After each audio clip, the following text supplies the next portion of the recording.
Hello and welcome, everybody. I'm so excited to have you back for another one of our Chief Architect Network live events. These are something I just really enjoy doing. Unfortunately, my co-host and partner in crime, Brian, had something come up today, so he's not available, but I wish him well. We'll have him at the next one. For those of you that this is your first session joining us, I'd love to share a little bit about what the Chief Architect Network is. We are a Fortune 500 collaboration across global chief architects. We're a nonprofit, we're a 501c6, and we're a no-cost organization that's entirely volunteer, including myself. It's all about really these things: widening our perspectives together, sharing best practices, growing as leaders, developing our talent, and driving outcomes. We find in the architecture profession, a lot of what we do and a lot of what drives our success is being able to take what's outside of our organizations and figure out what are the best practices and start to help our organizations plan for and adopt the future. So having a collaborative group of our peers is incredibly helpful to shorten the distance from new concepts and ideation to internal success. We're community led, we're vendor neutral, we're a no cost peer network of chief architects. So if that sounds like you, then really you should be joining us. First of all, you can, of course, follow us, whether or not you're a chief architect or not. If you're interested in architecture, we're here on YouTube, we're on LinkedIn. And if you are a chief architect, you can apply to join us at chiefarchitectnetwork.com. It's no cost to apply and no cost to join any of our events. Throughout the day today, feel free to ask questions in the chat. That's one of the fun things about this thing is it's really interactive. We're going to stop what we're doing and we're going to go to what you might suggest as your questions come in. So stop in any time and share with us what you're thinking, and we'll be able to react to those. So just make sure that you do that. And without any further ado, I'd love to drop the little slide share here and bring someone far more interesting onto the stage. My friend and actual coach, Nick. He's coached me through a number of things, not exclusive to my recent job search. So I'm very excited to have him with me. He helped me through a lot of the kind of learnings needed to navigate the job environment. And he's been a friend and colleague now for a number of years as we kind of have our circles as executive coaches. Nick, would you take a moment, just introduce yourself briefly? Yeah, Grant, thanks. Really nice to be here. As Grant said, I'm a leadership and executive coach. I spent 30 years in the med device industry. I'm an engineer by training, and so I love to work with technical people. And for the last 6 years, I've been a leadership and executive coach focusing on mid-career and beyond leaders. And again, I think my sweet spot is technical people who are on their leadership journey. That's awesome. And I really appreciate having you here today. We have a lot of resonance on this topic, and the opportunity to bring others into the conversation is something I just get a lot of personal joy out of. We prepared a little bit of a through line. Today's conversation is really about talk, don't type. Before we pull up that little banner, maybe talk a little bit about what that message is behind that kind of tagline. Yeah, like I said, I spent the last 6 years coaching folks, and a big part of my practice is career coaching. And I can't tell you how many people come to me and say, I've submitted applications for dozens, if not 100 jobs, and I've had very little traction. And I talk to people, and they tend to maybe spend more time online now that we have so many online tools looking for their jobs. But as we all know, especially lately, the signal to noise ratio for online applications is pretty poor. You probably are a hiring manager yourself, and when you post a job, you can get hundreds of applications and not really know where to start. And so, talk, not type is my way of saying, if you're going to spend, let's say, 5 hours a week working on your job search, I'd suggest you spend 4 hours talking to actual people and an hour online instead of the other way around. Wait, say that one more time. That's super powerful. How many hours talking to people? How many hours online? I think we're all doing the opposite. I think we are. I think 80%. So if you've got 5 hours to spend this week on your job search, find 4 hours to talk to actual people and spend an hour online, not the reverse, because the return on investment is so much better, and it's a hell of a lot more fun. It really is. It really is. That's awesome. Well, as you start to step into this process, it's a little bit daunting. I mean, we've all been trained for years, like just go to a website, fill out your resume. If you're fancy, make a cover page. If you're really fancy, tailor that resume to meet the job description. If you've done those things, you trust that a fair and just process is going to bring your resume to the top of the stack as long as it's the best one. Like that is not the reality. So now that we have to kind of disillusion ourselves from that comfort of the past, how do we start to get into this world of really talking instead of typing? And you've got this first concept here of knowing yourself. How do we start there? Yeah, I think the picture you painted is about 20 years old.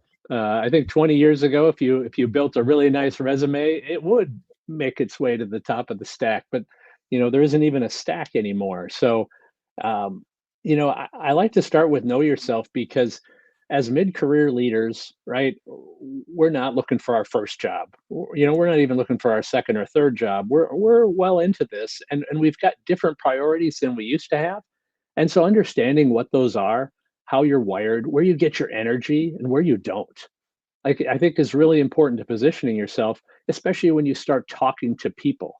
And so understanding, what gives you your energy and then kind of what season is it?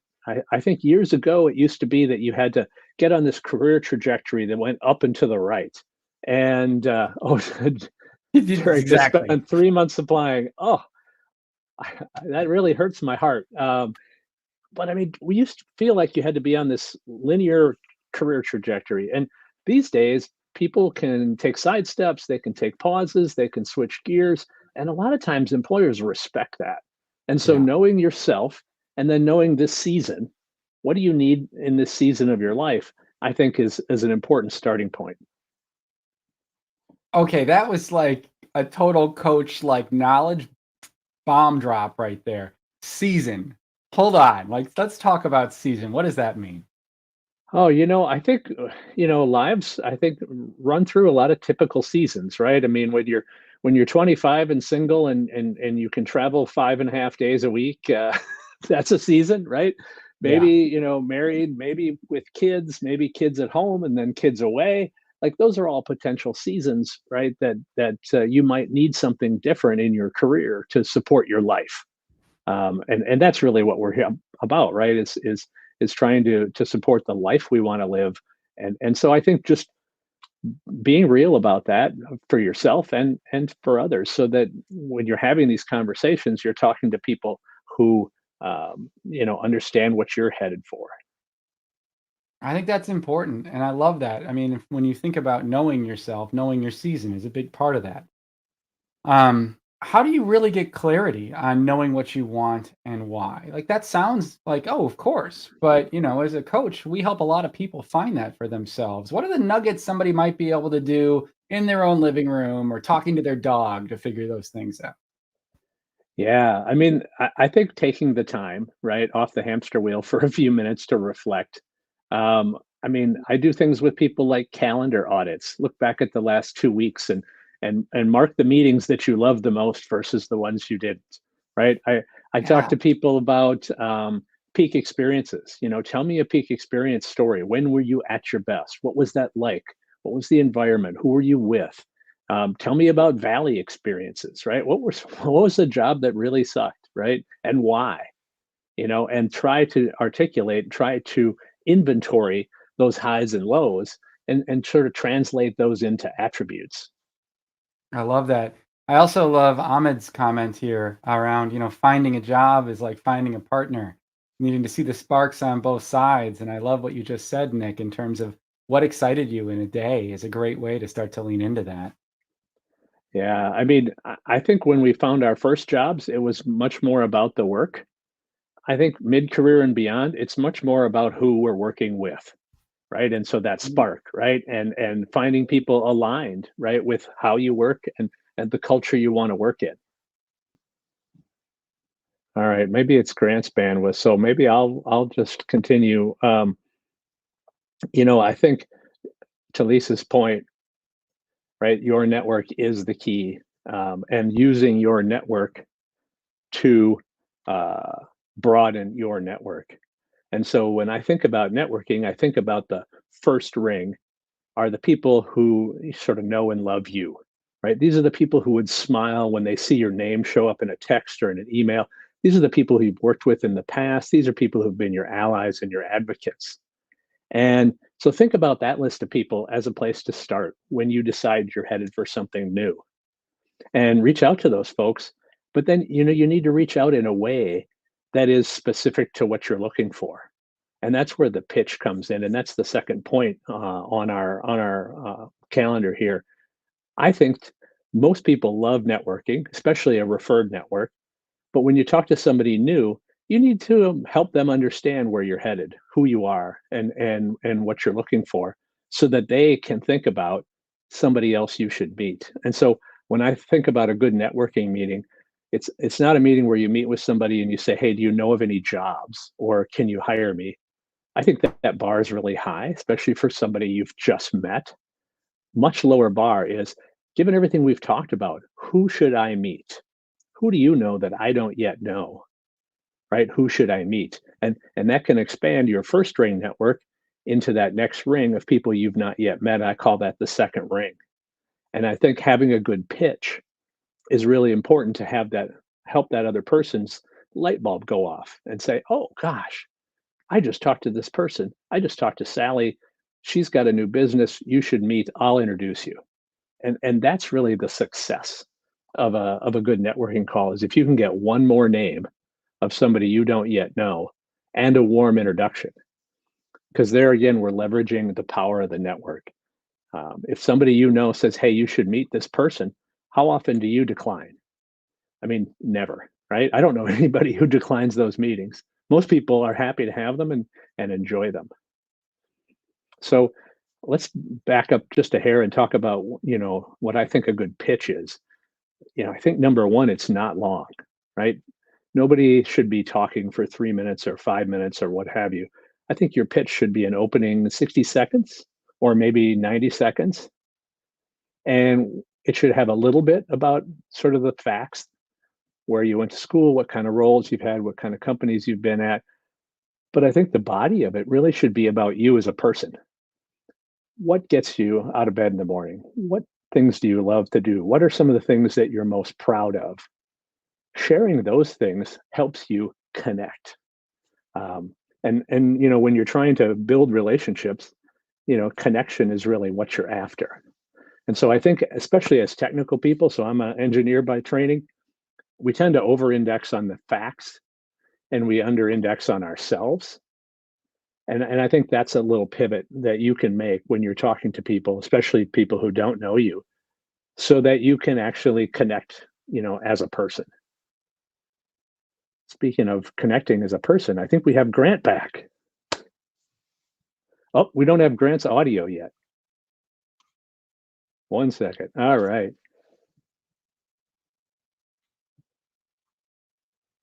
All right. So we'll keep going while Grant figures out his tech. Um, so yeah, the idea of connecting as a person, I think is right along those lines of talk, don't type, right? Spending time talking to people about yourself, about them, about how you can help them, how and who they can introduce you to, is a great way to spend your job search time. I'm checking to see if Grant's back. I think I might be back. Yes, there Yeah. you are.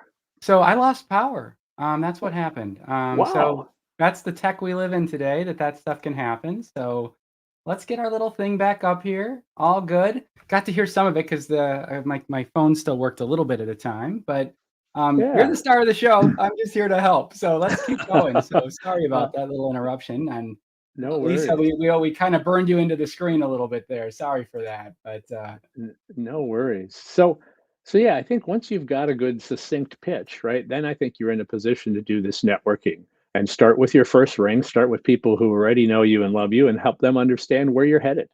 Um, and then get those folks to introduce you to that second ring.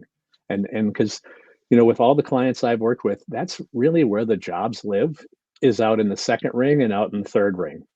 If somebody who knows and loves you had a perfect job for you, they've already called, right? So likely they don't have one, but yeah. likely they know somebody you don't yet know that you should meet.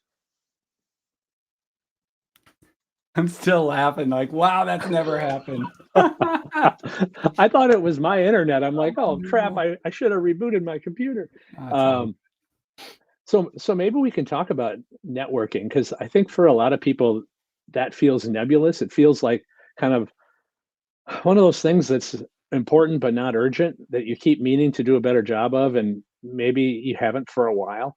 Um, Again, I like to think about networking as a project. Yeah, You guys have all probably run great projects in your careers. You know how to run a tight project. You know how to get stuff done. So think about networking as a project. With my clients, we put together a networking plan, and that plan consists of several targets. And those targets might be different industries you're curious about, different roles you're curious about, different size companies. But we identify targets and say, okay, who can I talk to who will help me learn more about that target? Or that's, I call them swim lanes, right? And so at first, I think you're doing exploratory networking. You're trying to learn, you're trying to burn down some risk, you're trying to understand, hey, do I like this better than that? And then eventually you move into hunting, right? You move from exploratory to hunting, and your network plan serves you there as well. Um, but think of the people that you know that are in each of those swim lanes and send out those invitations. And ask for a coffee chat, ask for a virtual meeting, ask for 20 minutes. Um, and remember that no response does not mean no. that's right. Everybody's super busy, right? Things fall off the bottom of the calendars and the email list so quickly. I tell clients if you haven't gotten a no, feel free to send 2 or 3 reminders before you give up. Because I know I don't intend to not respond to a networking request, but it happens. It slides off the list, right? And in a busy week. So build that plan and then work the plan. And what I often suggest busy people do is just find a half an hour a week of low friction time and block it and say tend the network. And during that time you send out invites, you confirm appointments, you send thank yous, you send reminders. You just do that work, and then when that half hour is done, put it away, go back to your day job. And then the rest of your networking time are the meetings that you've scheduled and achieved. So I've found a lot of success with this because I work with mostly technical people, and they understand project management. They understand this kind of approach to work. I completely agree. I'm a great point on that too, and I'll call that out. One of the other things I think is a great approach is putting yourself in an environment where it's a target-rich environment, right? So find yourself among your peers, among people who can hire you, and that often is placing yourself in executive dinners or at conferences. And honestly, if you can find some folks like I've been lucky enough to do in my search that are willing to take a bet on you and give you an opportunity to speak, well, that's the best thing possible because you're creating yourself as an object of value in the middle of a networking circle. That to me, if you can get the opportunity to use a stage, any stage, start with the ones that will have you. Because to me, the like a practitioner audience, for example, where you're speaking to maybe people in your industry that might even be levels 1 and 2 below where you want to be. That's still wonderful because you can show your industry leadership. You can have pictures taken at the event and promote those as showing you kind of in action for other leaders to see the kind of leadership you can provide in industry. Um, so I think there's a kind of a nice strategy around multifaceted types of approaches at networking, finding time on people's calendars that could hire you or might have advice or be distant from a particular role, finding yourself in circles and collaborative groups like the Chief Architect Network, where you can meet your peers, and then finding those opportunities as well to reach external audiences and expand that network. What do you think kind of resonates the most there for you, Nick? I mean, kind of back to talk, don't type, right? Go to the conference, right? Show up in person.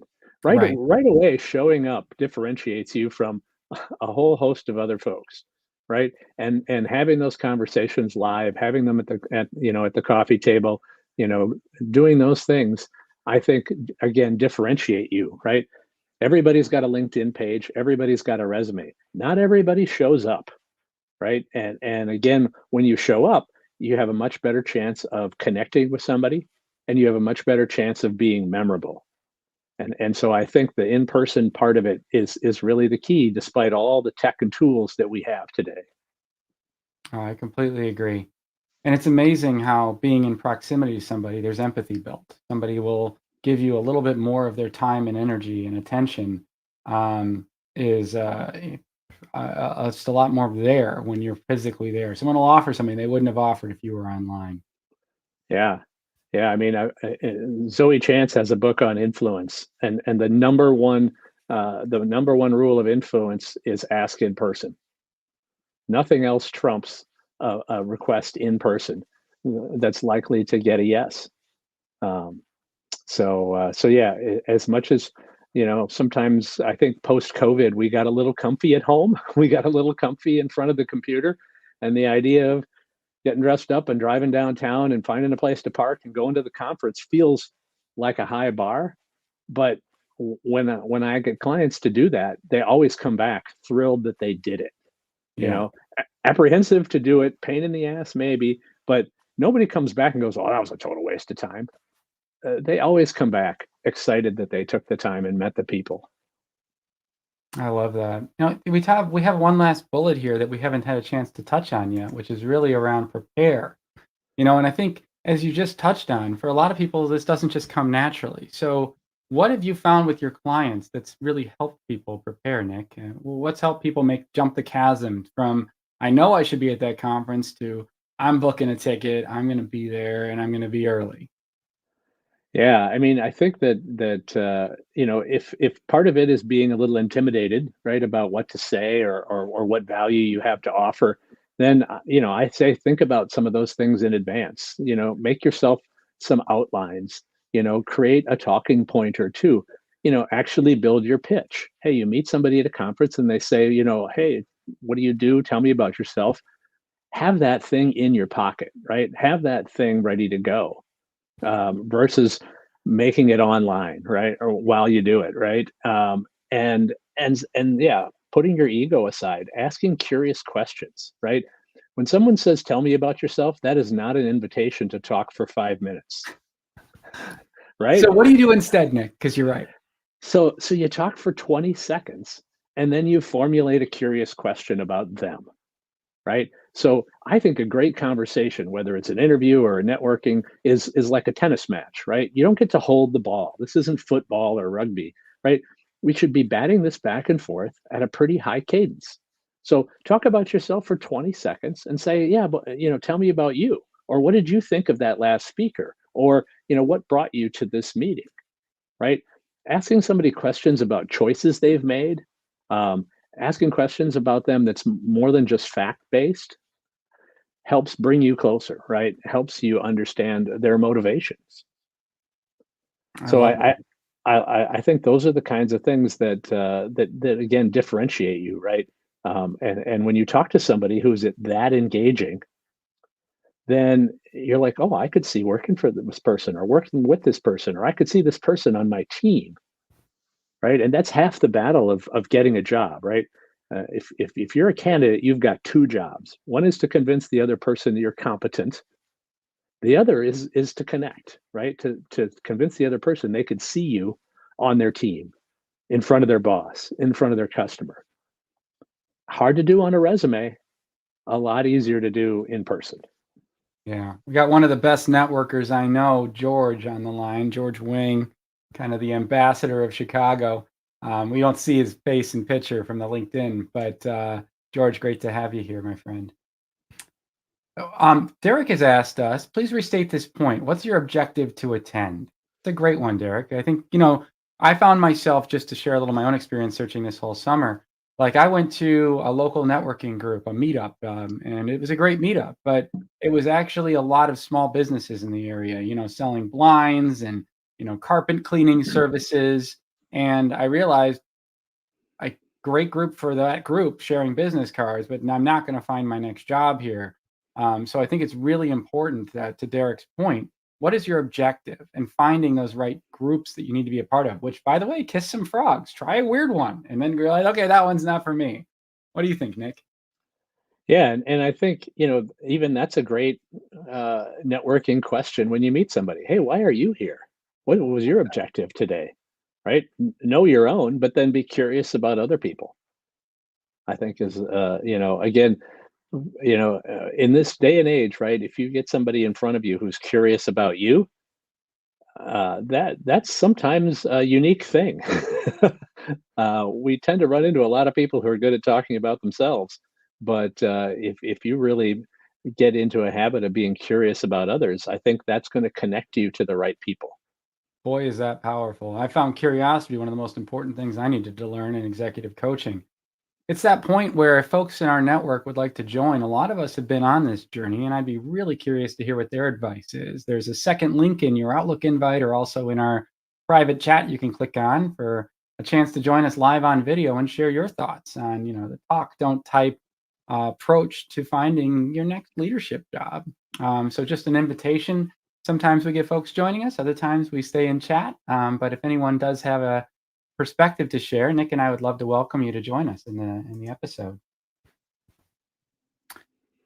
Cool. Nice. Well, We- maybe we could just talk about that last point there, yeah. around prepare and practice, because I really frame that up around getting ready for the interview.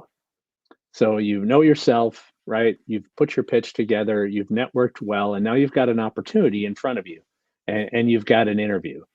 And I think one of the mistakes that we make is we think, oh, I've been around a long time. I know how to do this, right? And we under prepare. And I think we usually do our online homework, right? We read about the company, we read about each of the people we're going to meet, and we think, oh, I'm prepared, right? Because I've done all this homework. But we haven't actually practiced answering a question, right? We haven't practiced asking a question. We haven't maybe practiced our pitch out loud. And what I find with clients is maybe 25% of preparing is the thinking about it, but the other 75% is saying it out loud, ideally to another person, but at least to your phone when you're recording it. Because the link between your brain and your mouth is not a very good one. Um, and we need to practice that link. And the minute you say a sentence that doesn't sound right, ooh, your brain goes about fixing it. But if you just think sentences, you won't do that part, right? And you won't be as polished as you would be if you just said a few things out loud. And so when I do interview coaching with people, we spend an hour or two practicing, role playing, recording it on Zoom, and then going back and watching. And because your brain will fix all the little foibles, will take out all the filler words, will do all the good stuff if it gets a chance to hear it. And so if I were to impart one ask is that you practice out loud. Um, I you don't I want. personally found that as well, Nick. I think, that advice, it's sort of like I don't remember whose quote this is, but everybody's got a plan until they get punched in the face. It might have been Tyson, right? Mike Like, Tyson. yeah, so it's the same thing in networking, and the way you can shortcut getting punched in the face in real life is to witness that punch before you've actually felt it. And a little bit of recording or practicing out loud with your family, it can really help you get tight. And it really also, one thing I'd point to is like being real, being comfortable in your own skin. I think that's super important, that this isn't a chance there. This isn't something where you just feel like you're presenting and this rigidity that can come off, right? Like that's actually counterproductive. Then the other person joins you in that sentiment, and I'm going to help this person through this difficult encounter, and then we're both going to take a sigh of relief and glad we don't have to continue this. So you got to be careful of the sentiment you're creating across the other side of that conversation. Yeah, I mean, we're definitely not trying to create memorization or sort of rote delivery, but we're Right. trying to create comfort with the points that we want to make. And somebody once gave me the analogy of downhill skiing, right? When you ski down the mountain the first time, you find a path. And when you go up the chairlift and you ski down again, your point isn't to follow that exact path, right? You generally will find another path. And all the paths have value and are good. And so what we're trying to do is make it easy for you to find the path that matches the conversation you're having.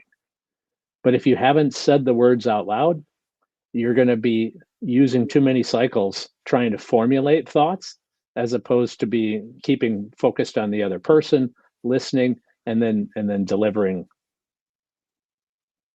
That's 100% right. It's just genuinely being in the interaction, right? You can't just be kind of floating aloof or thinking it's like a test or an exam. No one signed up to be in an interview with you in a networking session. Keep in mind, it's not an interview. It's a chance to make genuine connections and to be experiencing a real human interaction, which should also be an interview, by the way. That's good.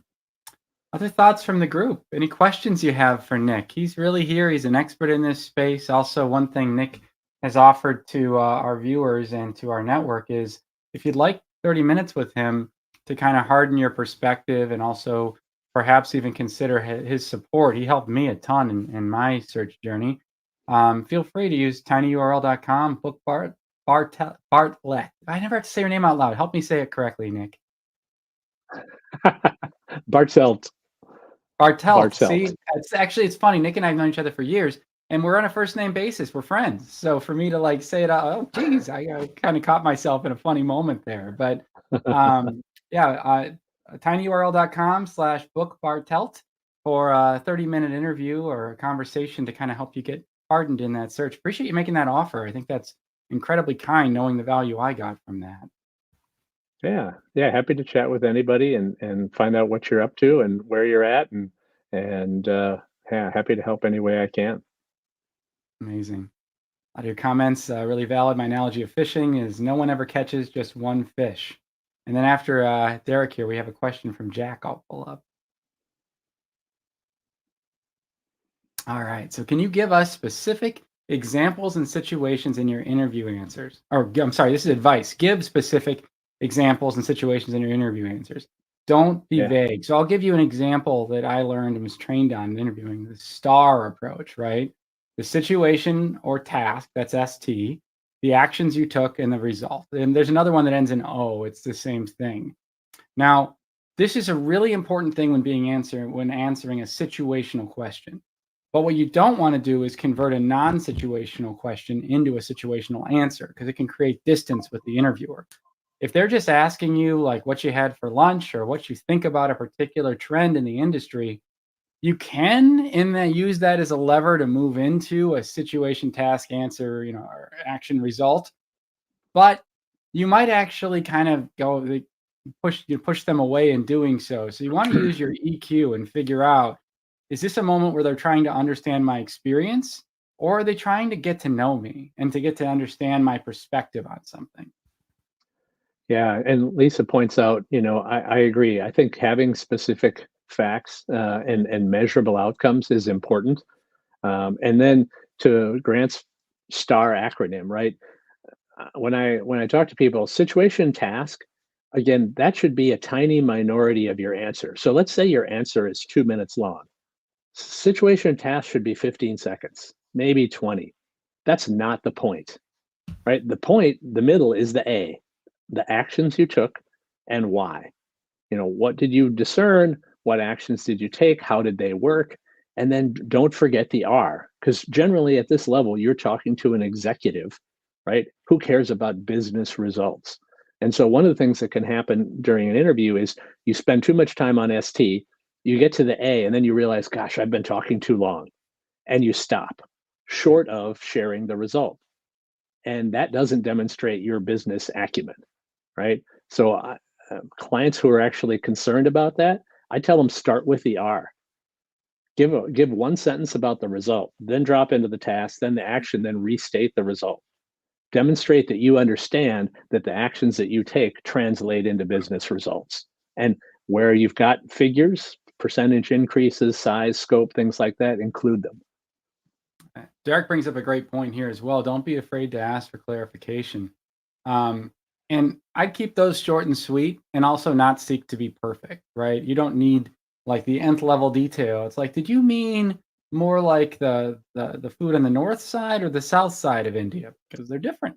Right? You kind of I would suggest a vague and short clarification, but absolutely, if you're not sure, ask. It's a conversation. It's not a test. Yep. Amazing. I'm curious, Nick, as we maybe start to wrap a little bit, what is some of the parting advice you might give for our viewers? I think that you're at this point in your career, your biggest asset is your network of people that you know and know you. And so whether you're hunting for a job now or not, keep those networks close, right? And build those mutually beneficial relationships. Put money in the bank with you, put seeds in the ground, whatever analogy you want to use, long before you need them. You probably have a lot to offer your network, so let's make it a point to offer. I've got a client who this year committed to text somebody every day. One person that they hadn't talked to in a while, they're just going to send out a text and say, "Hey, what's going on? How you doing? Let's get together." And just find a way that works for you to tend your network for your benefit, but mostly for their benefit. I love that. Um, and Nick, I just want to say thanks for sharing your expertise and knowledge with this group. I got to tell you, when I first had to go through a job search, it's daunting. I'd been employed my entire career, even in high school. To be in that kind of experience for the first time ever, it's a little bit challenging. And not just even in just what do I do, but also a little bit of identity. We identify with our work, right? So curious, maybe if you could even just share how you've helped some clients in working through some of those identity challenges that you often see as folks start to navigate this for the first time. Yeah, I think a lot of folks were sort of brought up around the heads down, do a great job, do good work, and it'll get noticed. And I think that worked for our parents, and it probably worked for us at the beginnings of our careers. But I think today, as fast paced and so on as everything is, you need to do more than that, right? You need to be a self advocate. You need to promote stuff that you've accomplished and stuff that you do. And if there's one place where it's okay to be promoting, right, it's in the interview setting. And so what I find is that folks take their normal, humble approach into their interview, and they get out interviewed. And so, I work with clients, tell me those stories, and I'm like, yeah, that's the energy, right? That's the story. That's the accomplishment that you should feel good about sharing. And so, if there's a spectrum from super humble to, narcissistic asshole, right? There's probably room for us to move to the center, especially in an interview, right? You need to be your own advocate. That's the time and place. I completely agree. Well, again, thanks for being with us today. Thanks everyone for joining this episode of Chief Architect Network Live. We'll have about one or two of these a month going forward through the end of the year, and it's just a great opportunity for us to get a chance to chat, share knowledge, and learn from experts like Nick. Again, if you'd like to connect with Nick, he's at um, Nick Bartelt. Got it right that time. Yeah. On LinkedIn. Sorry about that, my friend. And you can also spend 30 minutes with him and get to see if there might be a nice fit for someone that can help you in your search, like he's done with mine. Thanks a lot for being with us today, and just absolutely a joy to be able to spend time with you. Again, sorry about my technical difficulties, but I'm so glad I had the star of the show here to carry us forward while I was frantically trying to figure out how to get reconnected. Wish everyone a great rest of your week, and reach out if you have thoughts and want to further collaborate on what job search looks like. Take care, everybody. Thanks, Grant. Appreciate it, everyone.